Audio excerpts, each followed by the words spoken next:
Hello and welcome to the programme. I'm Nima Abuwardi, and this week we're taking a trip on Dubai's metro. It's just one of the transformations this city has undergone because money was invested during the region's oil boom. Now, OPEC, which represents oil exporters, turns 50 this weekend. But just how powerful is it these days? We'll be finding out. Also coming up this week, talking technology, we meet the university project in Al Ain making a name for himself on the region's technology map. Hello, I am Insina. Join me later in the program to find out why I am the first Arabic robot to move, talk and laugh. Fashioning a way to make a profit, how Egyptian designers are trying to compete with big name brands. And rethinking rubbish. We'll debate the economic cost of waste and why more isn't being done to boost recycling. But first, think new technology and innovation, and you're most likely to think of places like China, Japan and the United States, not the Middle East. Well, the engineers at the UAE University want to change this, and they've enlisted the help of a rather unusual spokesperson to spread the word, as Ben Thompson found out when he went to Al Ain. His name is Ibn Sina, named after the ancient Persian philosopher renowned for his early scientific discoveries. But unlike his older counterpart, this Ibn Sina is altogether more high-tech. As well as being fluent in English and Arabic, he can hold a conversation with humans. He looks for information about us on the internet and uses that to chat with us. He'll also remember it for the next time you meet.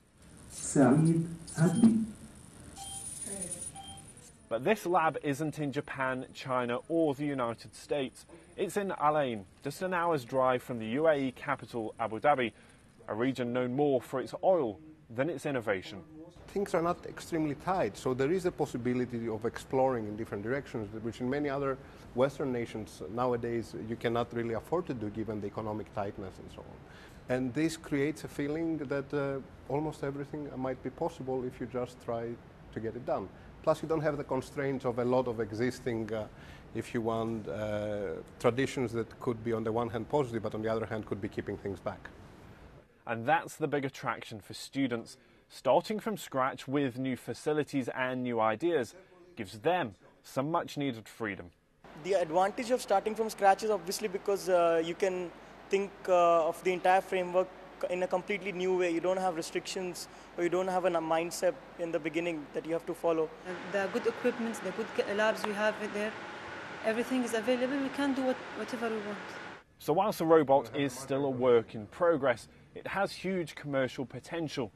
But to do that, it needs to make the leap from university experiment to saleable product, and that takes money. Even in the rich Gulf states, funding isn't always easy to come by. There's a lot of talk about research funding, and amazing figures are being given every now and then, and headlines and so on. The bare truth is that things are at a very, very primitive stage, which is really hindering further progress. Viewing information about your brand at a time when he's communicated with us first. But up the road in Dubai, they might have the answer. This new networking event brings together investors and inventors. The idea is simple. One has an idea, the other has cash. And if the two hit it off, it could help the entrepreneur get their idea off the ground. It's difficult to approach banks when you're looking for further injection of capital. And if you're going to venture capitalists, I mean, there's lots of risk involved as a startup, so they're looking for massive percentages. So to present this kind of idea and this kind of environment links you with potential angel investors. Also within the same technology field, they could be strategic partners and help you, look at your business from a different point of view and help you grow in other ways besides just investing money. So it's great. And if you want buy a book. But they do have to work for their money. There are tough questions to answer, the feedback is immediate, and it's often blunt. But the organisers say that's exactly how business should be done, where only the strongest ideas survive. Maybe funding is a little bit more difficult, but it's still there. I mean, there are many companies who are funding, and they are more selective, yes. But this is normal in business, actually. You know, it should be difficult to get funding. It shouldn't be easy, actually. This is why the strong ideas will go into being implemented. And back at the lab, the same principles apply. The Arabic robot has sparked the interest, but it's a more practical commercial applications like this that will pay the bills. And generating revenue could give this emerging local industry some real targets to aim for. The very much alive and kicking Ben Thompson reporting there from Al Ain. Now, 50 years ago this weekend, OPEC was born, and at its first meeting in Baghdad, it promised to try to stabilise oil prices and protect the interests of oil-producing nations, many of which, of course, are in this part of the world. But since those early meetings, OPEC's 12 members have regularly been criticised for artificially inflating global oil prices.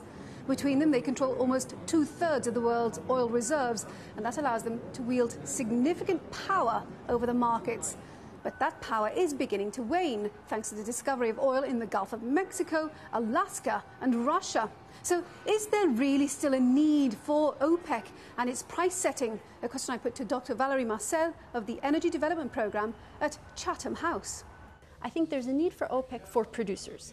They need to be forced into some kind of collaboration to help manage prices. When they crashed to $32, they needed each other to rally around an agreed policy and bring the price back up to a level that allowed them to feed their people, maintain their roads and their educational systems.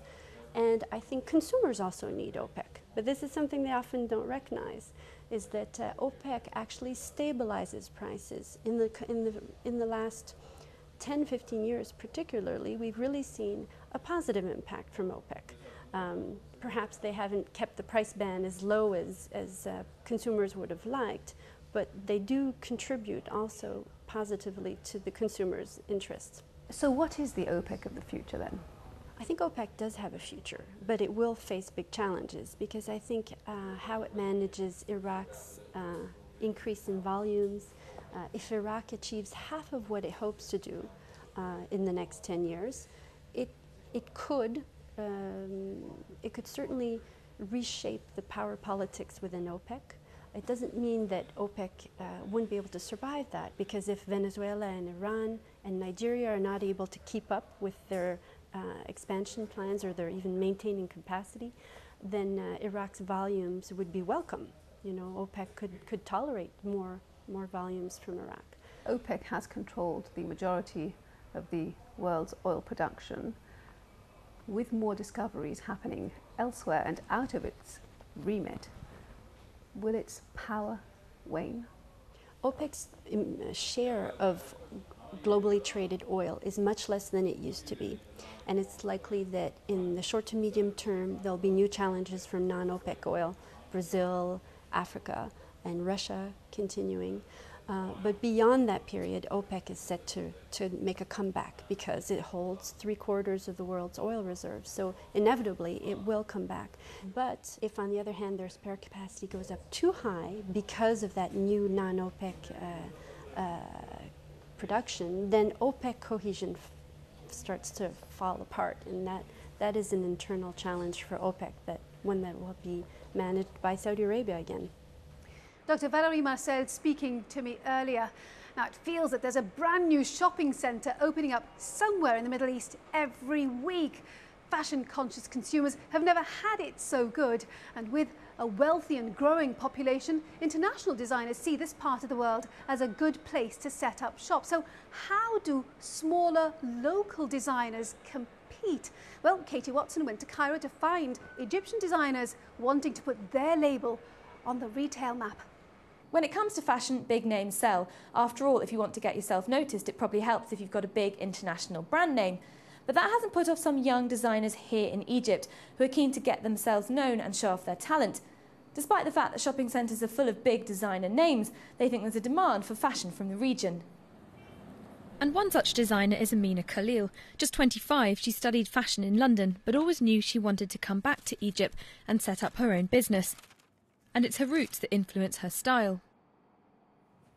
I take typical silhouettes and I try to revamp them to make them Western, or to make them up to date and in fashion. Like, for example, this thing I'm wearing, it's the Kilim carpet, which is a woven carpet that we've used for many years on floors or even in cars. People put them in their car seats. So I've just taken that and given it something new by making it into a vest or a belt. For Amina, using local labour is crucial to her design. Unfortunately, we still have the culture where if something is coming from abroad or from Europe or the States, it has more credibility, the quality is better, the design is better. They still don't trust Egyptian workmanship. As an Egyptian, you're starting to take pride in buying a bag made by an Egyptian, and it's actually really good quality. And I travel and I wear it, and when someone asks me, where's this? It's Egyptian, I'm Egyptian, and it's kind of starting to give us that pride that, yeah, we've learned abroad, yeah, we're internationalized, we're well-traveled, but when it comes down to it, we come back to our country and we're starting our own thing using our what we have, our resources. And that pride is turning into profit for more than just the designers. It gave these two women the idea of selling pieces by local designers like Amina online.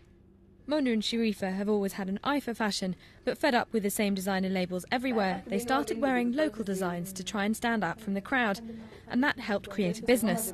We started wearing these things, and people would always compliment us because they were so different from what everyone else was wearing.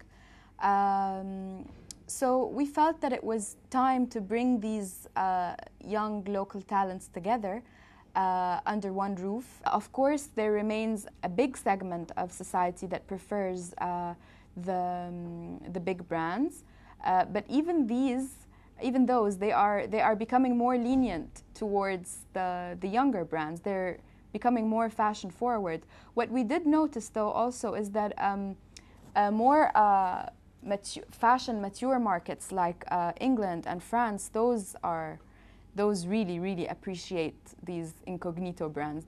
And in a country with big traffic problems and bad infrastructure, setting up online was the answer. It's less time-consuming for the customer, and it gives more exposure to the designers too. In the year they've been in business, their orders have grown from about 30 a week to as many as 45 a day. And these are one of their most popular products. These three women came up with a new quality design flip-flop. Little did they know how much they'd be in demand, and selling online was a big boost to their business. For us, it helped us a lot because they made us reach, it increased our customer reach. The fact that it was all made in Egypt, we got older women oh my God, it's all made in Egypt and you guys did it, we're so proud, the fact, because now China's all over the place and you don't find a lot of Egyptian products, so that was the concept basically, to bring it all back. So for the designers, it's about returning to Egyptian roots, but also trying to appeal to people outside their own country. They've got high hopes that people will continue to recognise local talent and keep them in business amid stiff international competition. Katie Watson in Cairo there. Right, coming up after the break, talking rubbish. As the region's landfill sites get bigger, we ask whether enough is being done to encourage recycling, and does it make financial sense for business?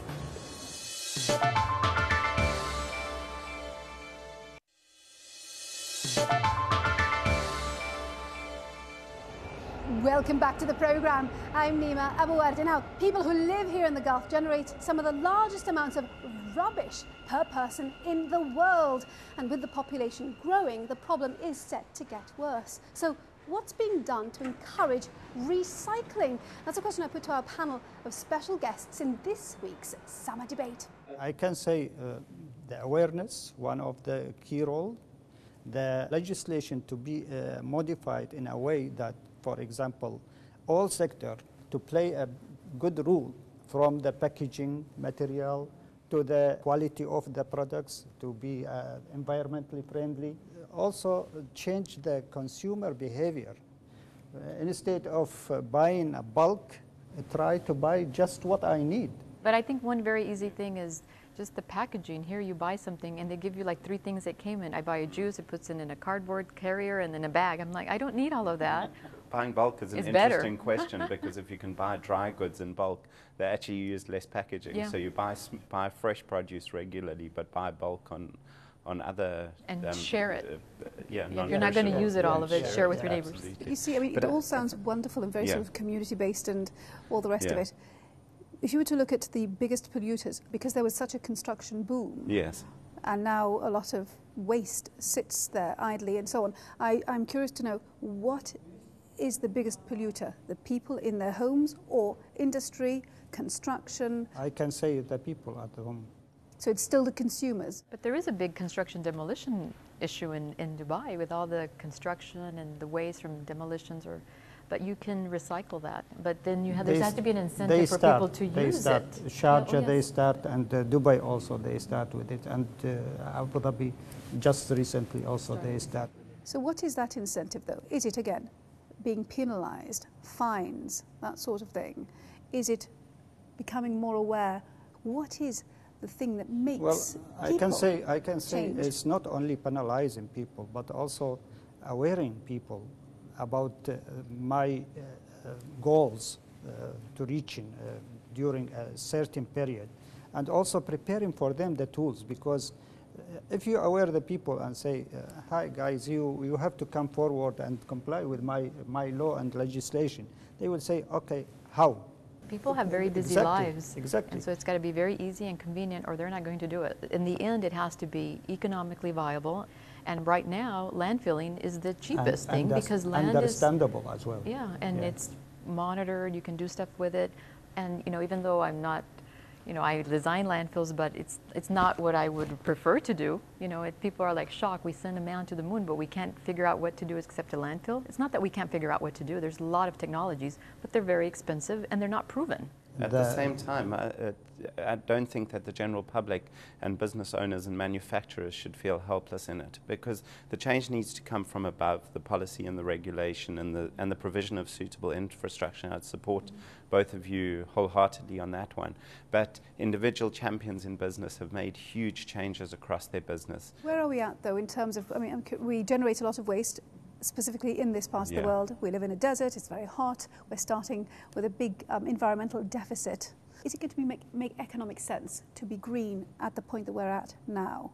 It's not easy, but especially in UAE, when you have a diversity of cultures, diversity of people's language used, about 200 nationalities here in UAE. So you have to invest in all those people to change their behavior. There's this country, the residential collection is free. So usually in other countries, companies make money on residential collection and pickup. So you're not going to have that here. You only have some commercial. So that's a different structure.